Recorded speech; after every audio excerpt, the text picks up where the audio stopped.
Welcome to Writing Easy, the podcast that takes the act of writing, which can sometimes be not easy, tries to make it just a little bit easier. I'm one of your hosts, Maas, Carrie. And I'm your other host, Melissa Long. All right, so before we talk about writing, I just have to say that, with all the craziness that's going on, I have found some new hobbies. I don't know, Melissa, if you're doing any new hobbies, but listen to what I've taken up. I'm raising African violets. I'm doing crosswords. And I'm doing needlepoint. I have turned into my grandmother, Melissa. What's happening? I was going to say, did you age like 15 years? I know, right? I need a house coat. I'm going to start speaking Italian randomly. Yeah, those are way cooler than my hobbies. My hobbies include cooking, eating, and drinking. Nice. Those aren't really hobbies, but... No, they're not? I guess I do eat for fun. Yeah, all right. I'll give it to you. But I have noticed that, these other hobbies, how they do tie into my writing. In some ways, the needlepoint's kind of a creative outlet, and how I'm much more forgiving of myself. And I have much lower standards for myself when it comes to the needlepoint, which, I wonder if there's a lesson to be learned there. But they are also excellent distractions. So that's the other hard part. With writing is that I have to block off the entire New York Times website when I'm writing, or I will, because when you get a subscription, you get the full back catalog forever, and oh my god. Yeah. Oh my gosh. Yeah. But that is not what we're here to talk about. We're here to talk about writing. And today we're going to talk about some books and series and authors that have influenced us, and why. Because I think no one comes to writing just naked and blank. I mean, whatever you do in your own, rituals is fine. But, we've all start writing because of things we've read, hopefully. Mm-hmm. And I think it's important to kind of take a look at that, at that journey of yours, of, from reading books and being influenced by books to sit down and writing them, and look at that and see how that, what is that story, and what does that do for you, and what does that mean for you? Because you can learn things about yourself that you can then either use just in the act of writing itself, or in the characters you're doing, or however. But, self-awareness is always really important.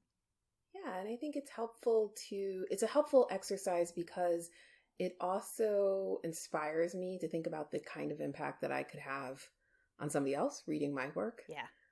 And so it's very easy to get caught up in what's on the page and not think about, oh, somebody's going to read this and they're going to love these characters. And I may get 100 bad reviews, but if I get 2 people who are obsessed with my world or obsessed with my characters, and it inspires them to do something in their lives differently or brings them entertainment, then that's great. That's the job. I think that's an important thing to visualize too, is you visualize your reader as someone who wants to read your book. Because I think a lot of times it's easy to visualize your reader as someone who does not want to read your book. And that can be really constricting to you creatively. But particularly when you are creating the content rather than editing it, I think it's important to have that idea of, there's this fan who just cannot wait to get their hands on it. I think that can be very inspiring as a writer to kind of keep you motivated. Yeah. All right. Well, Melissa, I'm going to make you go first. What are some of the things that got you into this crazy business? Well, I have been, I tried to think about not the big guys, right? Not the ones that everybody says, but who are the authors or the books or the series that I just fell in love with that are a little bit under the radar, but also had a significant impact on how I thought about my career as a writer, or how even pursuing a career as a writer. And the first one that came to mind for me was Laurell K. Hamilton. And apparently she's still writing, which I was kind of shocked because I haven't read her books in a while. But she writes the Anita Blake Vampire Hunter series, and it came out in the late 90s.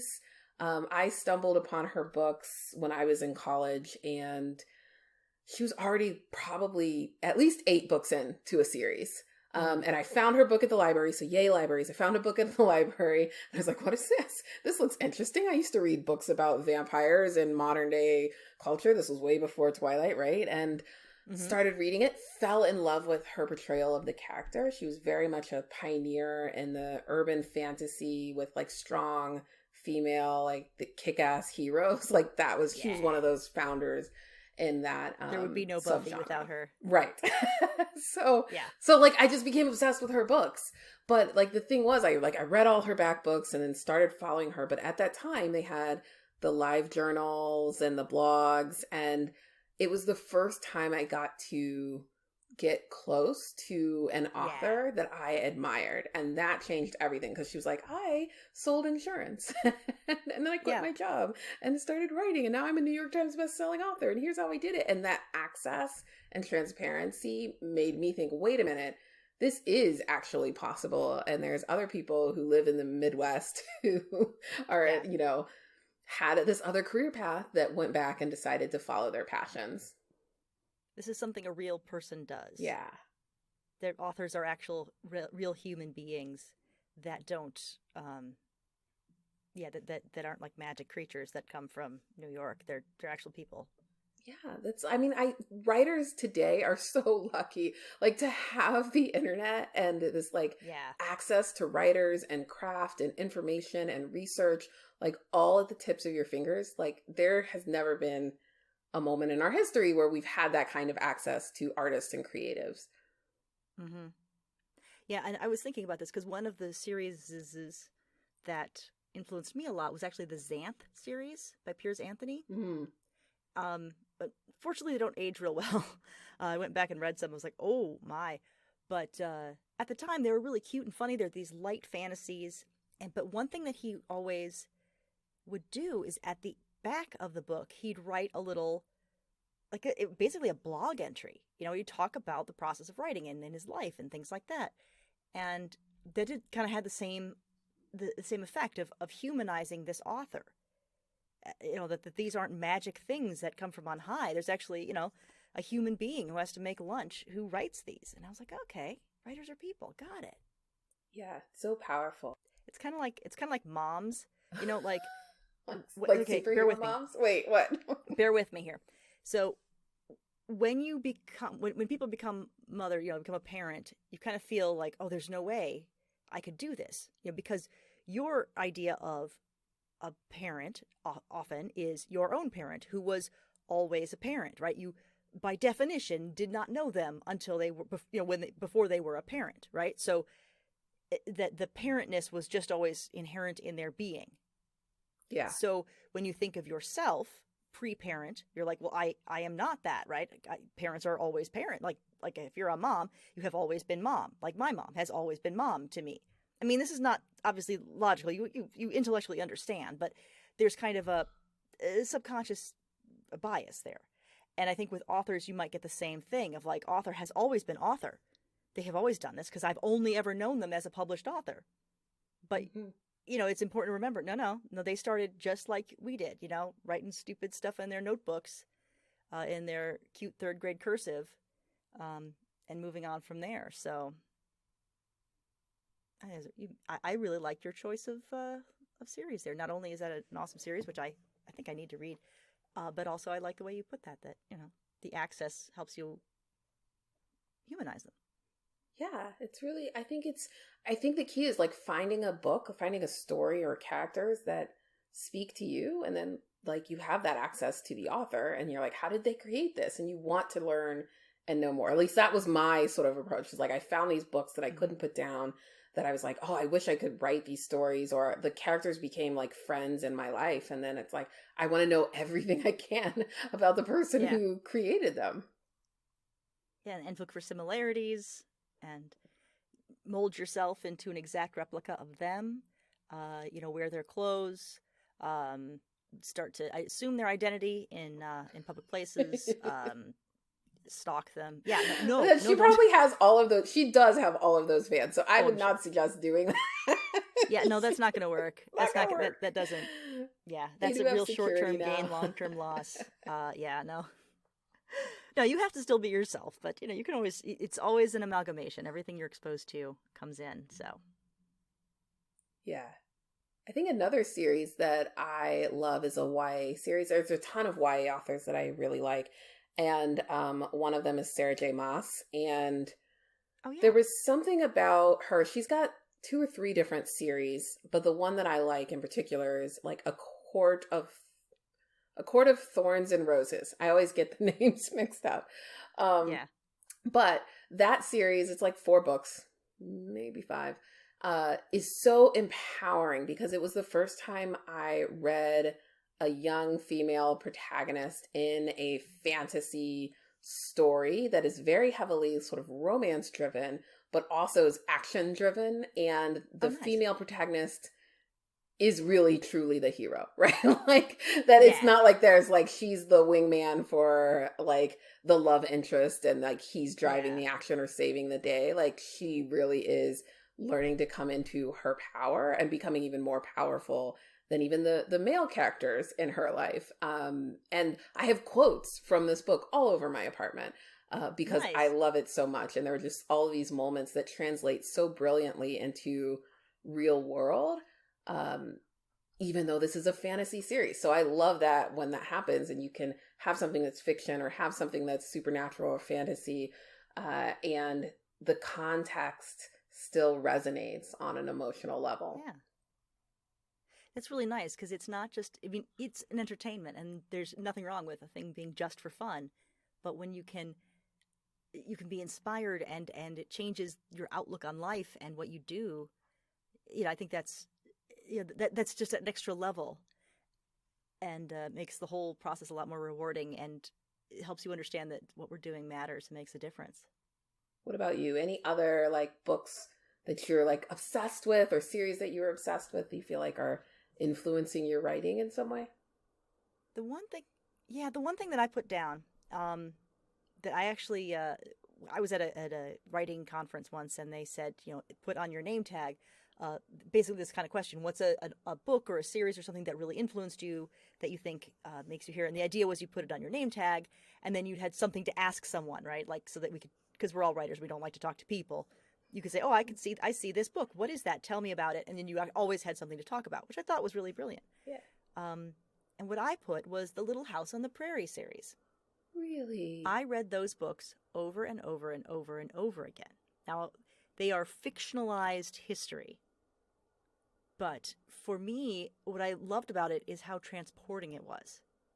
And I think it's really no surprise that I write science fiction and fantasy now after reading those books, and often historically influenced science fiction and fantasy.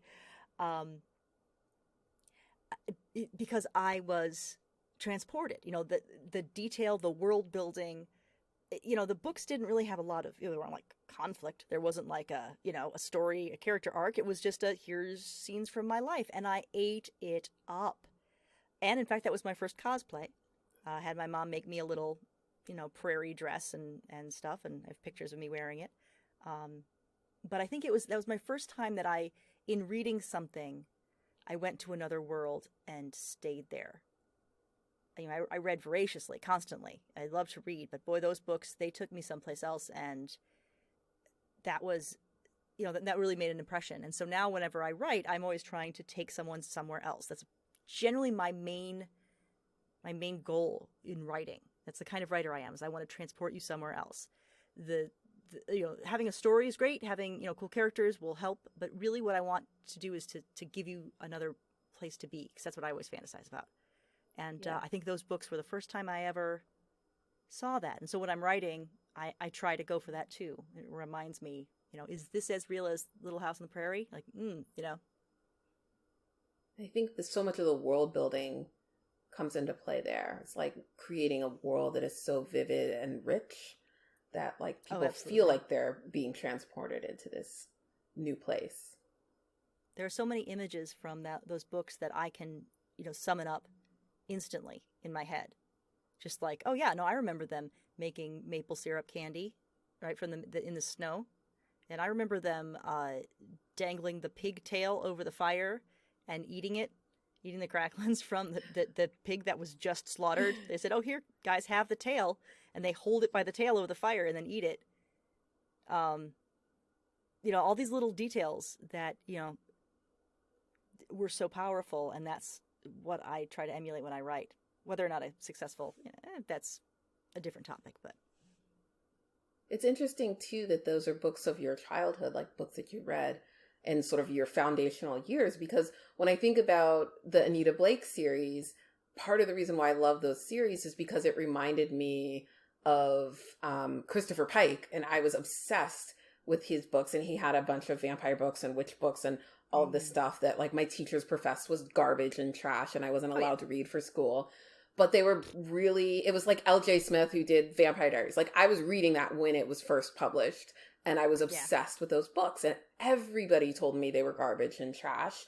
And that's not, you can't write those. There's only a few of them. And so when I found Laurell K. Hamilton, I was like, oh my God, like somebody's writing this and they're successful at it.